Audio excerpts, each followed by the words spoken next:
Hey YouTube, how's everybody doing? Speedfree 2010 here, and welcome back to my Grand Theft Auto 5 Garage Tour, 2024 edition.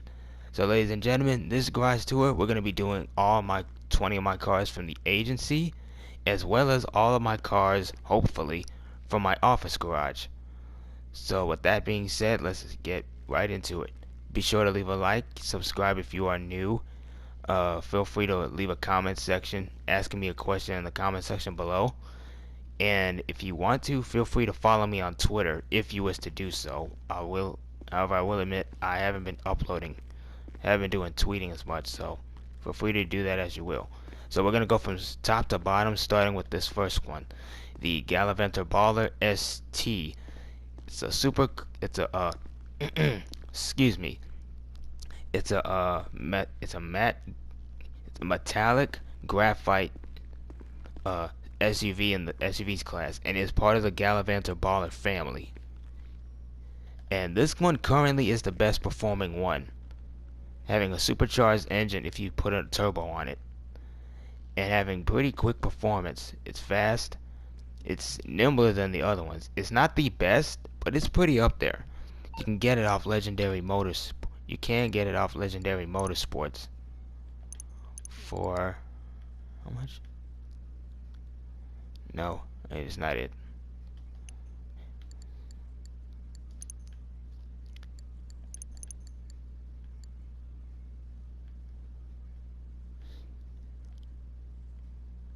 Oh wait, no, I don't think you can get it anymore, unless I'm mistaken. Hold on.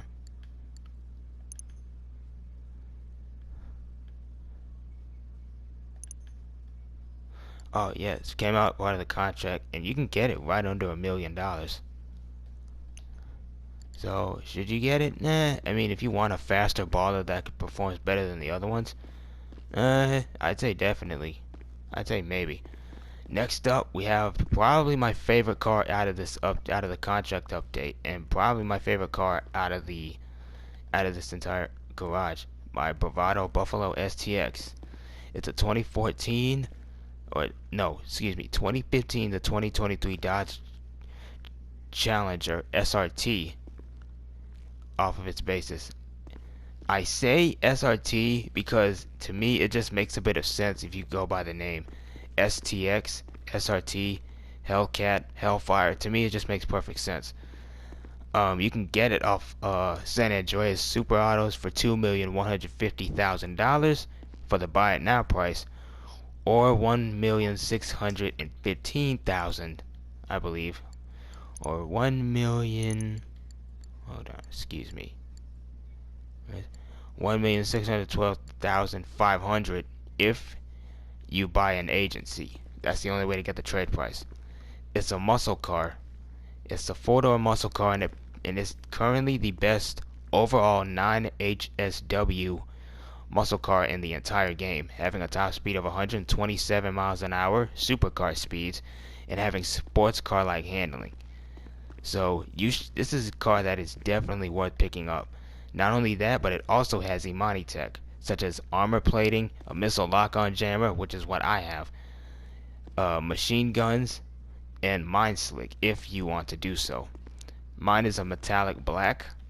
Mine is just a straight up metallic black for the primary and a red for the secondary to go with the interior stitching. It's more like my own version of Kevin Atwater's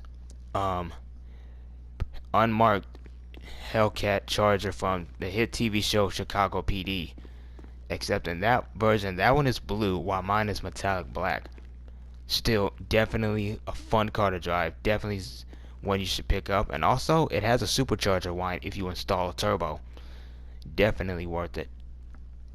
Next, we have the Lampadati Cinquemila. It's in the sedans class and is primarily based off of a newer model Maserati Quattroporte, and is really good. Definitely worth picking up for racing, and you can get it off Legendary Motorsports. And you can get it off Legendary Motorsports for $1,740,000. Yeah, it doesn't have Imani tech like the other car, like the other two cars, but what it lacks in that it makes up for with performance. It is one of the best performing sedans in there. And I decided to just go with the Grace Red Metallic with a Torino Pearl to make it pop, and it's beautiful. Definitely worth checking out. Next up we have the Pfister Astron, aka the Porsche Macan. It's another SUV, and it's actually pretty. It's another alternative to the Lampadati Toros SUV, which we'll be getting into later. And this one is just a straight up gloss yellow with the Pfister logos on it. If you're on PS5 and Xbox 360, this has a HSW variant called the Astron Custom, which is basically the same thing but with wide body fenders and an HSW upgrade, which makes it currently one of the best HSW SUVs in that category. Definitely worth considering if you're a fan of it. Plus, it's all-wheel drive. Next up, we have the Pagani Ignis, based off of the 2022 Lamborghini Sian FKP37. I hope I'm getting those last three numbers right. It's Lamborghini's hybrid replacement to the Aventador.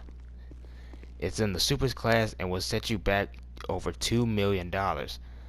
And it's actually a well balanced car, having good speed, good acceleration, and traction.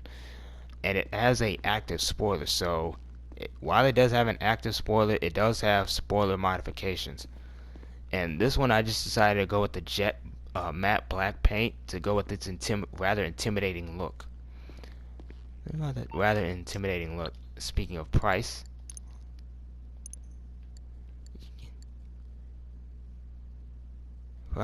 here it is, $2,765,000.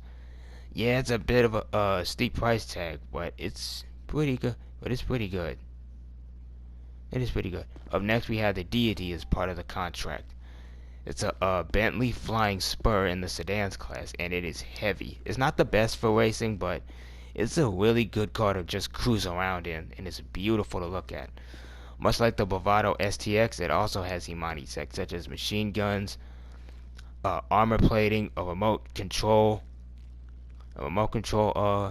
antenna thing that you could put on the car and turn into a big RC car, the missile lock-on jammer, which is what all of my cars have, as well as an oil slick.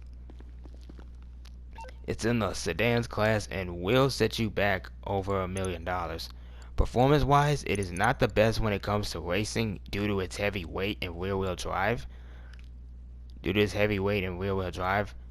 But it's a pretty nice car to drive around. It's not gonna lie. Next, so definitely worth considering.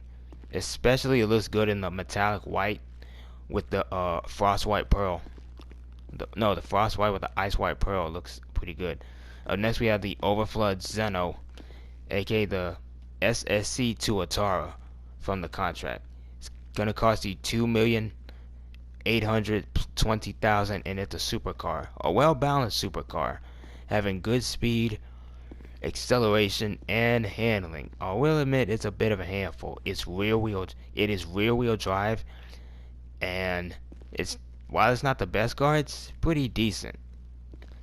Definitely worth picking up if you're a fan of the SSC Tuatara, or if you just want something different to drive. Car is just a straight up metallic red, metallic with a secondary white pearlescent to go with the livery I have on it. Not the best.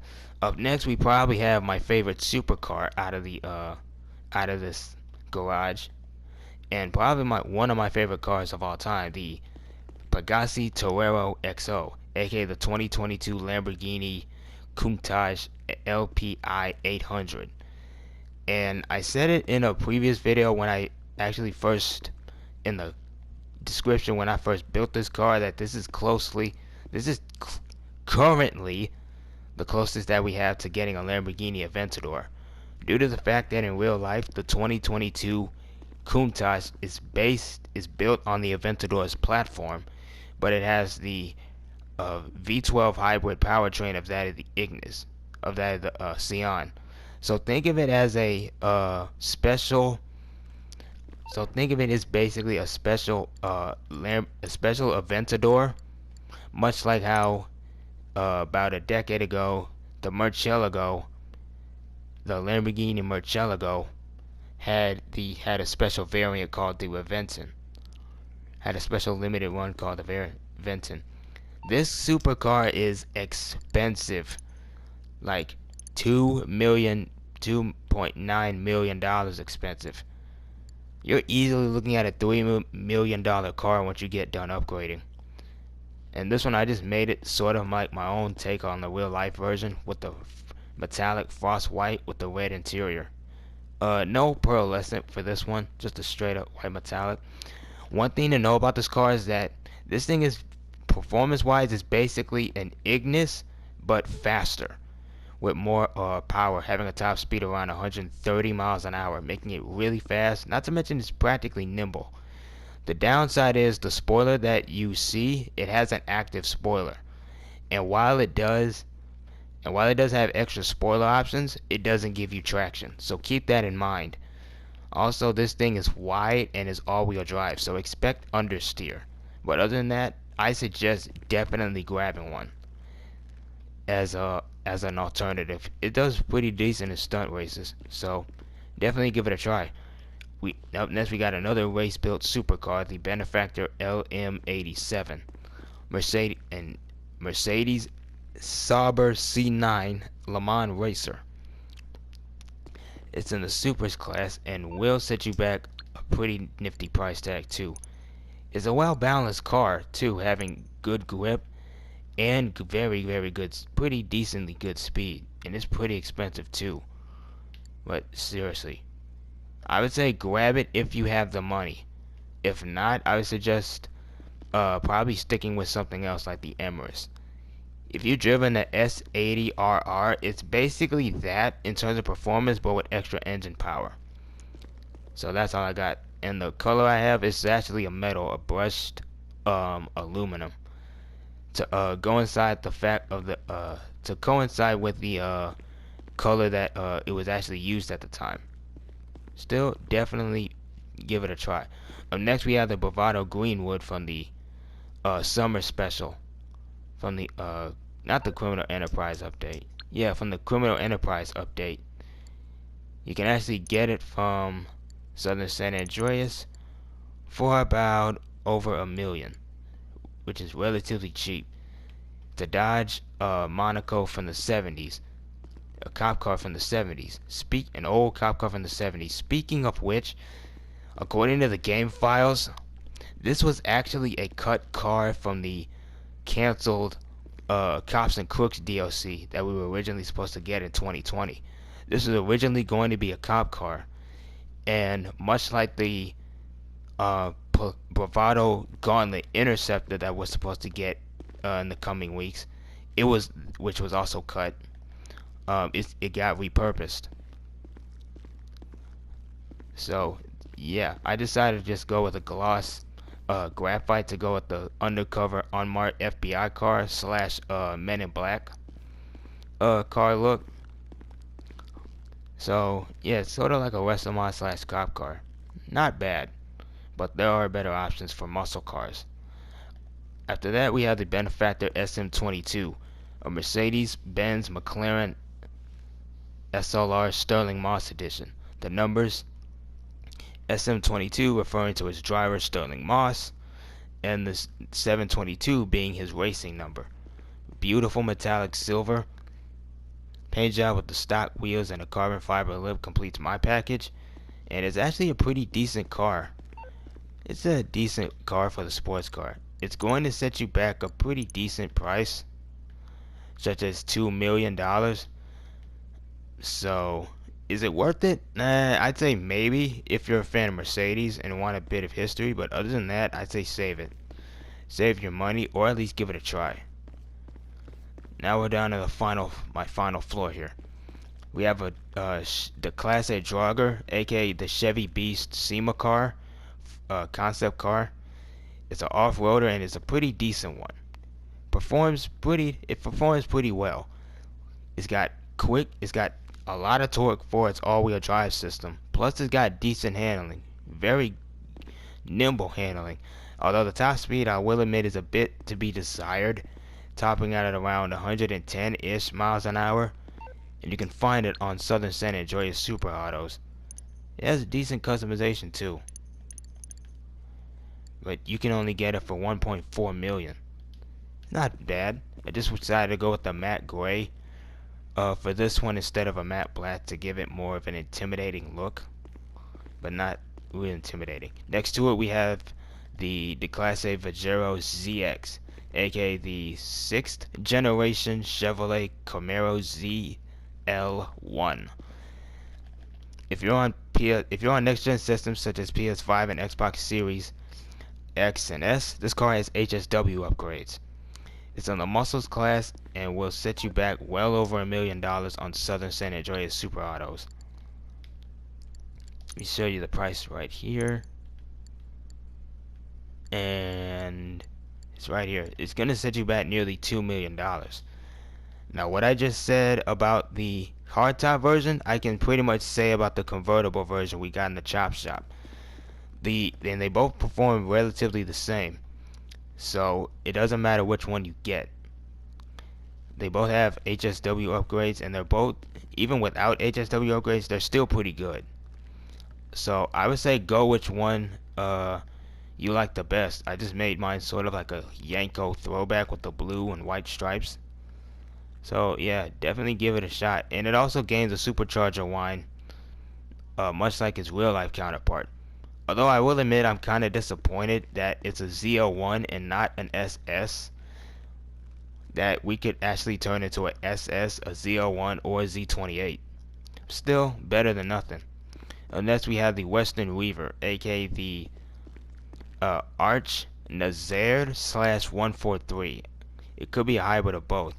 Gets its name from the Arch's co-founder, Keanu Reeves, and is actually based off of a actual bike that's actually featured in Cyberpunk 2077, aka Jackie's bike. It's in the motorcycles class and will set you back $1.6 million. It's not the fastest when it comes to motorcycle racing, but it is so much fun to pop wheelies in because it will go exceptionally fast. And all I have left on this thing is the tri-spoke, the Trident wheels, and the gloss red paint job. Still definitely a bike worth taking a look into because it looks and sounds good. Next to it we have arguably one of my favorite motorcycles in the entire game, the Nagasaki Shinobi, aka the Kawasaki Ninja 250R. It's another motorcycles class.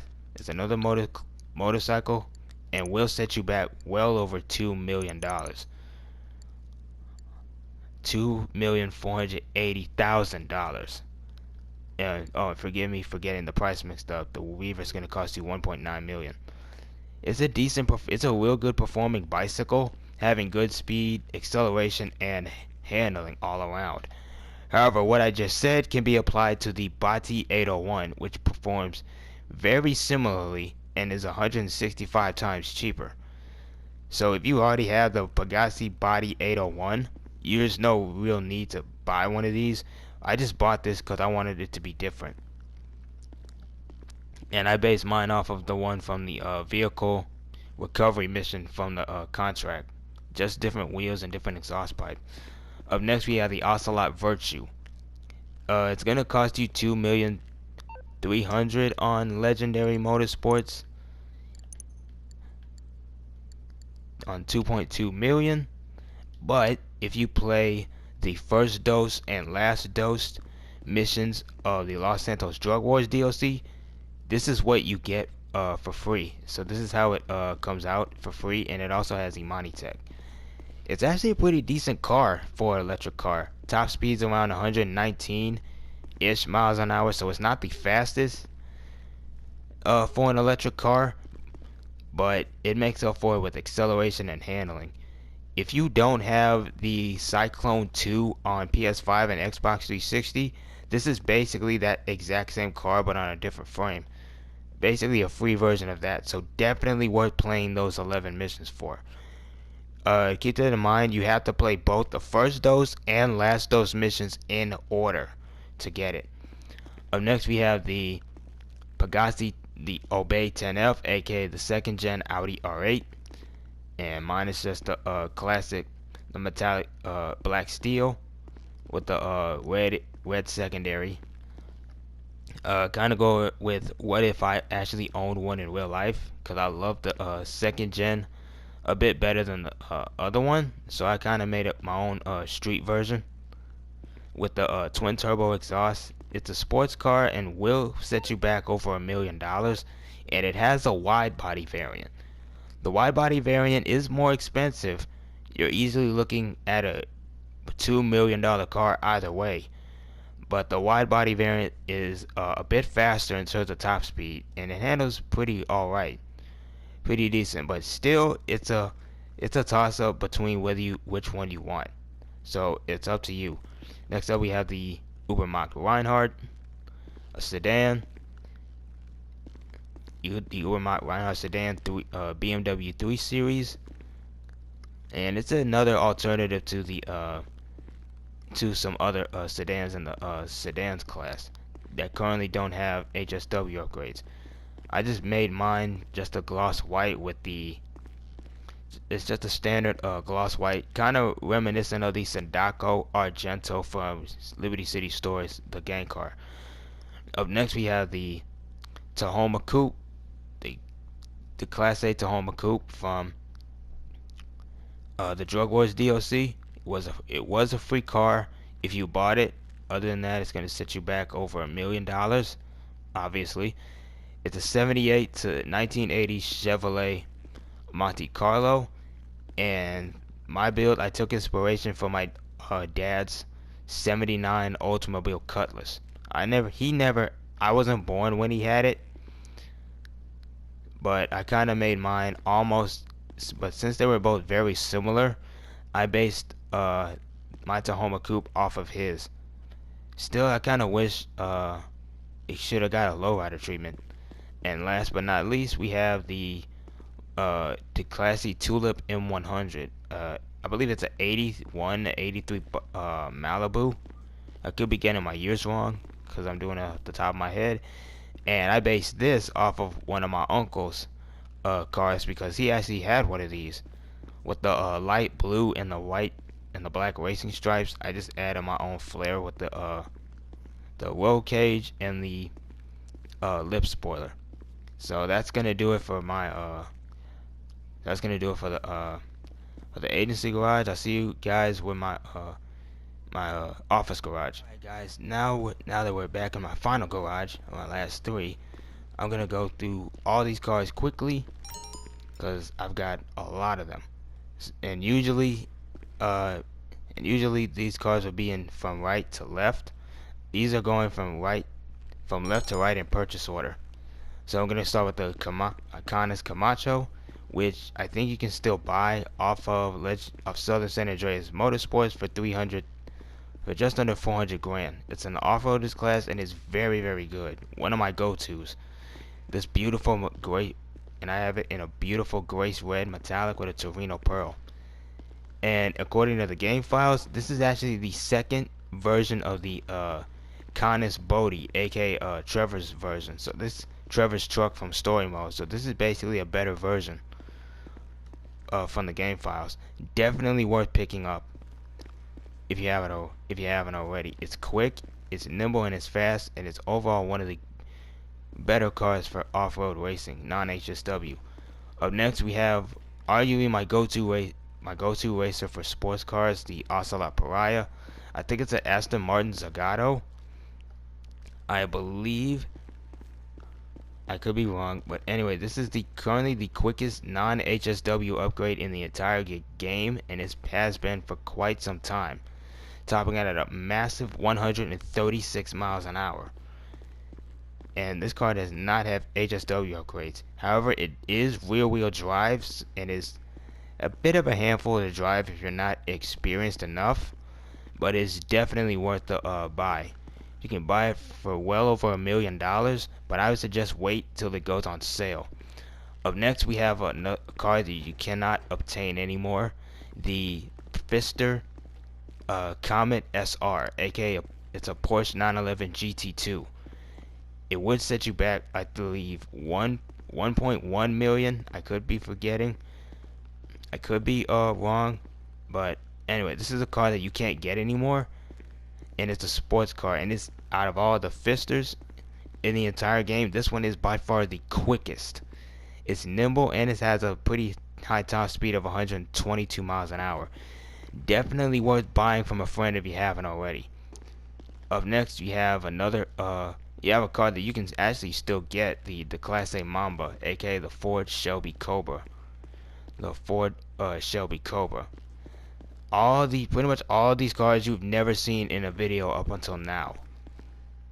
This is the sports classic, and it's pretty fun to drive. And I actually say it looks best without the hard top. But I will say this, it's fast, but it has no traction whatsoever. It kind of drives like a muscle car, so please keep it in mind. Plus it has one of the best startup sounds. Up next, we have the Class A Hot Wing Sabre, aka the Hot Wing car from I believe either Vice City or San Andreas. I built mine based off of one of my favorite NASCAR drivers of all time, the late great Dale Earnhardt Sr. In terms of looks, this is actually based off of the I believe the third generation NASCAR at the time, from 1990 to 1995, which was the Chevy Lumina, aka a renamed Chevrolet Monte Carlo at the time. And this was the car that was used from that until then. Not the best. It's a well balanced car, but there are better options. Still, I just got it for the novelty because of the throwback. And this is yet another throwback. The Sentinel Classic. It's a BMW M3 E30 from the 80s. And the paint job is just another throwback to the Mafia Sentinel. To the Mafia Sentinel from Grand Theft Auto 3 with the matte black paint with the turbocharger. It has a wide body variant, so if you want the faster version, definitely purchase the car first and then the wide body. On floor B, we have the Dominator GTX.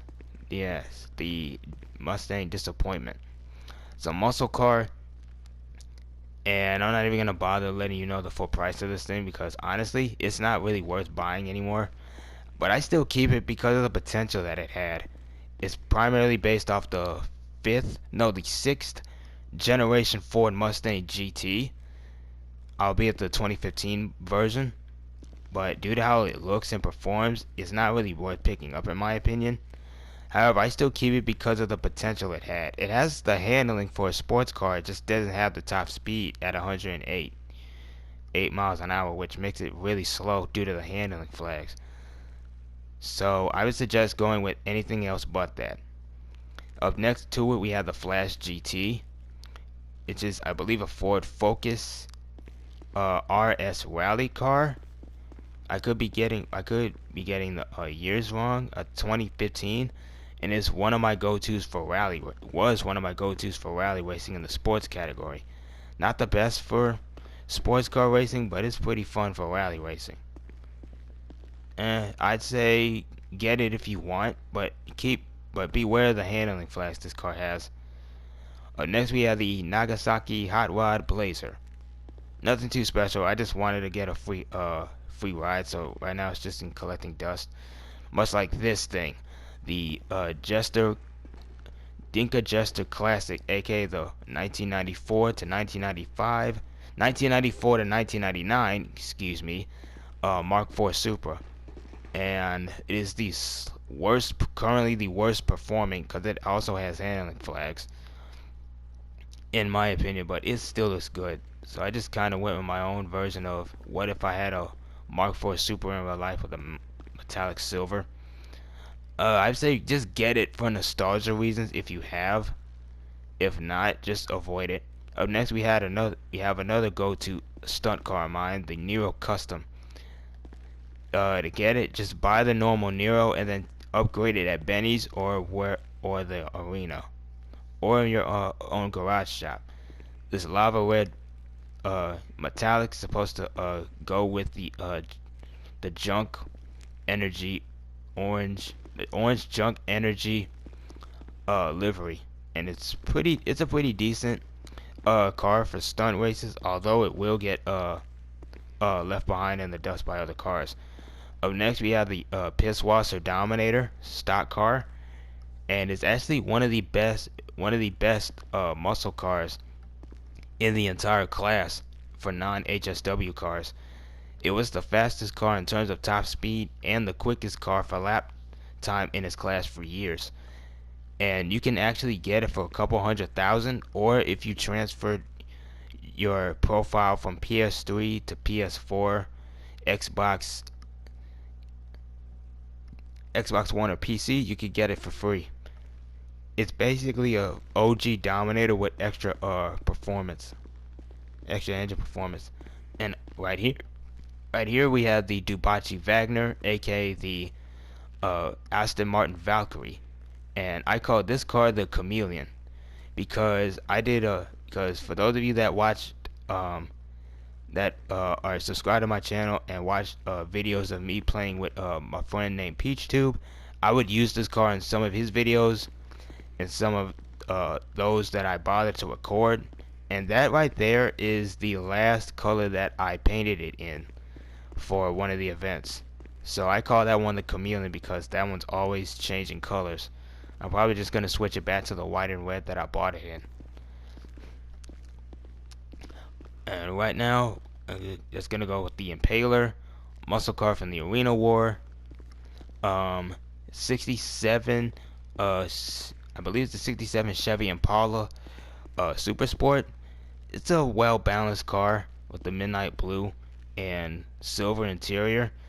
However, it does have bouncy handling flags, so be careful around the jumps.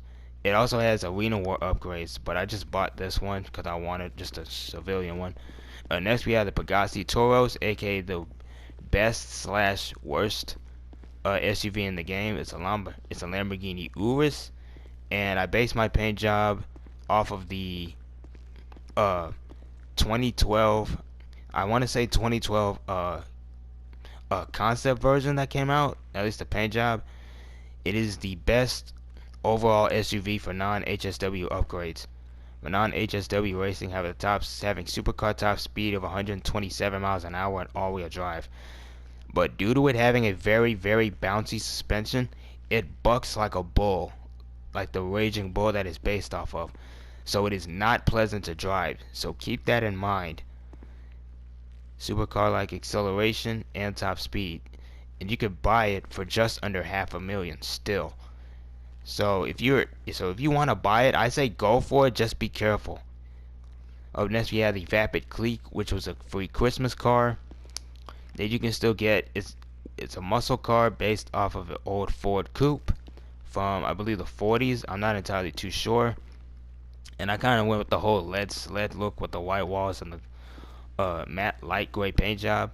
It's got a lot of torque and acceleration. Top speed is a bit lacking, but it's still worth it in my opinion.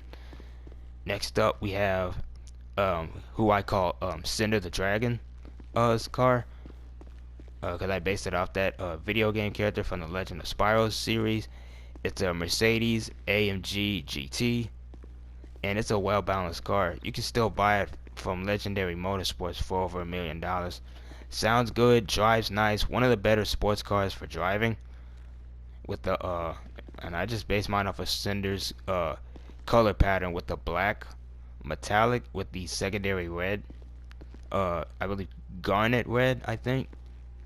And up next we have the Impante Apocalypse Imperator, aka the Ford Falcon from Mad Max.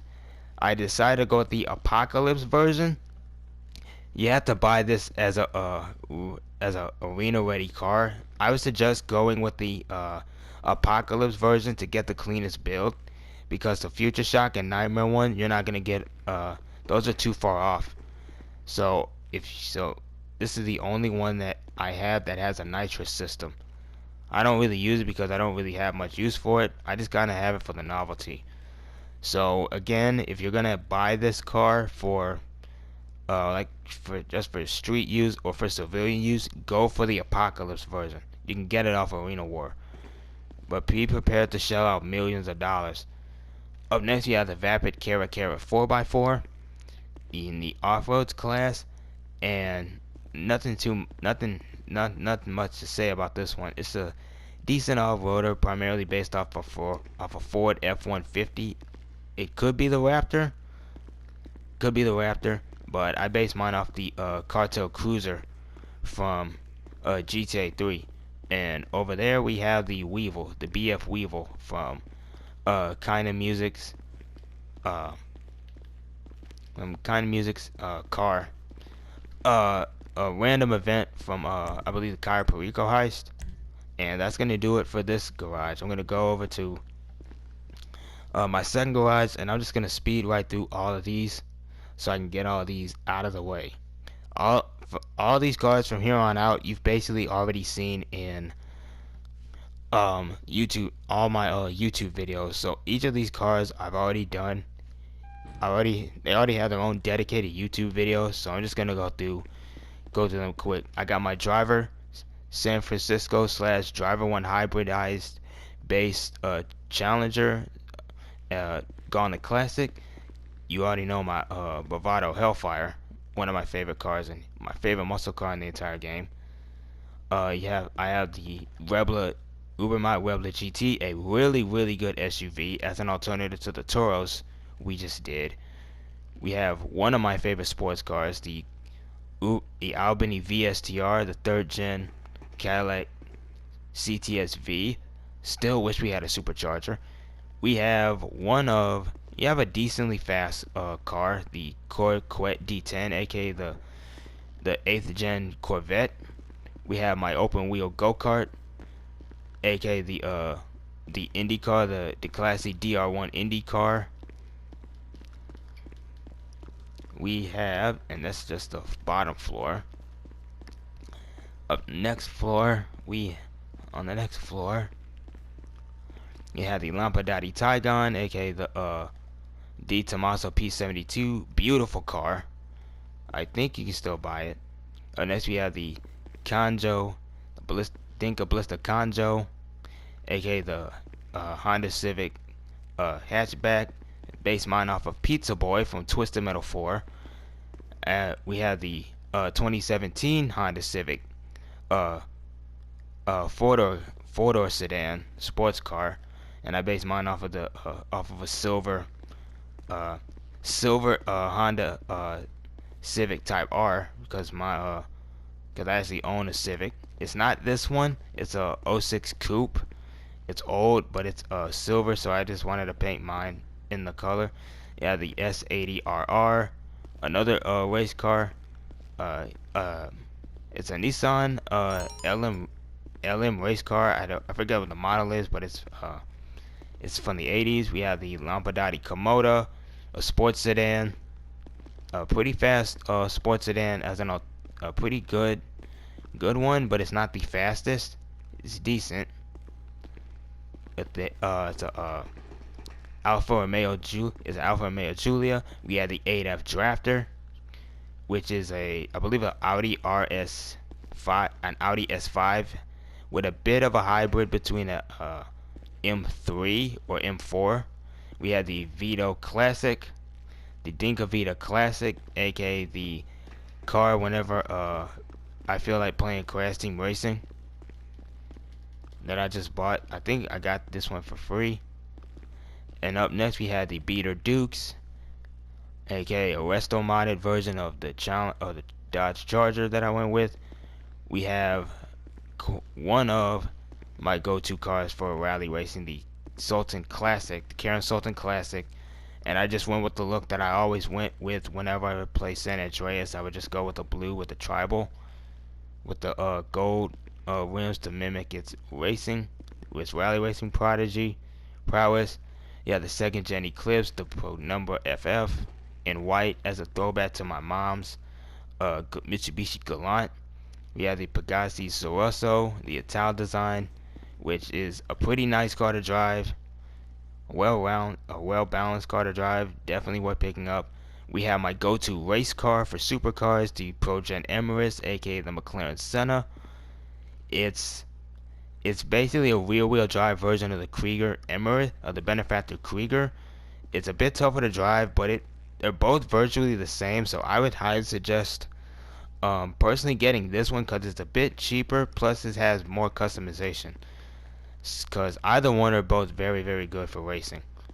Up next, we have a sports car that I really should use more in stunt races, the Guardia Tali RSX, aka the SF90 Stradale. I would suggest just buying this car outright if you have the money, or just wait for it to go on sale. Because to get this car as trade price, it was a random event, but it never worked for me. You had to get a call from KDJ from the Contracts DLC, aka Moody Man, and you had to be able to get this car back from him during a random event. Not worth waiting for it. I'd say just grab it outright. It's really really fast, having a top speed around 130 and all-wheel drive, so it's a really good stunt car. And last but not least, wrapping up this garage, we have my Yosemite racing truck, the classic Yosemite racing truck. My classic Yosemite muscle truck with this dark matte gray paint job. Kind of wish it didn't have the airbags on it. And with that, we're gonna wrap this up with my tuner's garage. Okay, so all these cars from left to right you've already seen. You've already seen me customize, and this is the only garage that I have yet to complete. So I have my dad's Acura Legend paint job based on his Remus, aka the 240SX, aka the Nissan 240, aka S13, the Nissan 370Z, aka the Honest Euros, the Benefactor Tailgater S, which is another alternative, which is another good car for racing in the sedans class, and so far is the only sedan that is classed as a tuner.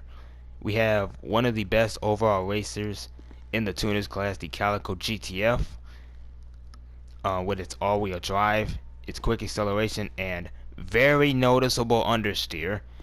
I have a high-speed cruiser in the RT3000 from Dinka, aka the 240, the Honda S2000.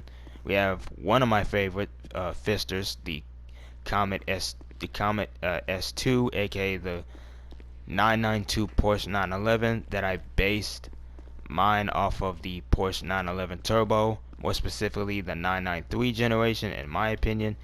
We have my go-to tuner racer, the Jester RR, the Mark IV Supra. We have a resto modded 69 or 70 Boss 302 Mustang in the Dominator GT. We have my own New Edge Mustang, the 2000 Cobra R, in the Vapid Dominator ASP, which is a great car to invest in.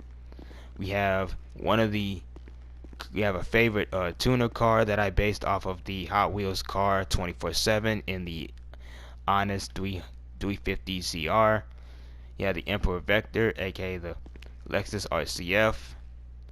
We have its predecessor, the Lexus SC400, aka the Karin Soar, not the Karin Soar, the Karin Previon, the coupe from 27 coupe. We have the Fister Growler, aka the Porsche Cayman, another really solid car. All these are pretty much solid cars in my opinion. And up next, we have the final car in my tuners class, the Ubermatt Xeon. No, the Ubermatt Cypher, aka the BMW M2. And that's gonna do it for my tuners class.